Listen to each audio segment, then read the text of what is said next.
Барша зейнетақы алушылар тезірек көрсін. Сәлеметсіздер ме, қымбатты көрермен, біздің арнамызға қош келдіңіз. Әлемде және Қазақстанда болып жатқан жаңалықтар ең біріншілерден болып біліңіз келсе, арнамызға жазылып лайк басып ұнатпаңыз. 2025 жылы зейнетақы мен жәрдемақы өседі. 2025 жылдан бастап елімізде зейнетақы мен жәрдемақылар қанша теңге өсетіні белгілі болды. Ең төменгі жалақы 85 мың теңге, айлық есептік көрсеткіш 3992, зейнетақы ең төмен мөлшері 62771, ең төмен күнкөріс деңгейі 46228, базалық зейнетақы төлемі ең төмен мөлшері 32360 теңге. Бұл ретте жас мен сіңірген жылдар бойынша зейнетақы төлемдерін 8,5% артыру жоспарланып отыр. Өздеріңізге мәлім, 2024 жылғы 1 қаңтардан бастап айлық есептік көрсеткіш 3932 теңге болады. Жәрдемақы қанша теңге өседі? Бүгінгі таңда бала туып, бала бағып отырғандарға отбасының табысына қарамастан 5 түрлі жәрдемақы беріледі.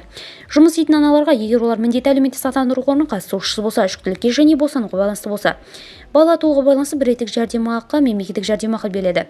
1-3 баланың тууына бір реттік төлем 149416, 4 және одан да көп балаға 274716 теңге. Бала 1,5 жасқа толғанға дейін оның күтіміне ай сайын жәрдемақы беріледі. Алты және одан да көп баланы дүниеге әкелген аналар алтын алқа, күміс алқа белгісімен марапатталады. Оларға ай сайын 29096,8 теңге, 25164,8 теңге көлемінде мемлекеттік жәрдемақы төленеді.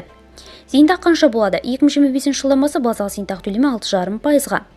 Зейнетақы көлемі және айлық көлемі асуын қаласаңыз, видеомыз астында өз лайктарыңызды аямаңыздар, достарыңызға жіберуді ұмытпаңыз, қымбатты көрермен.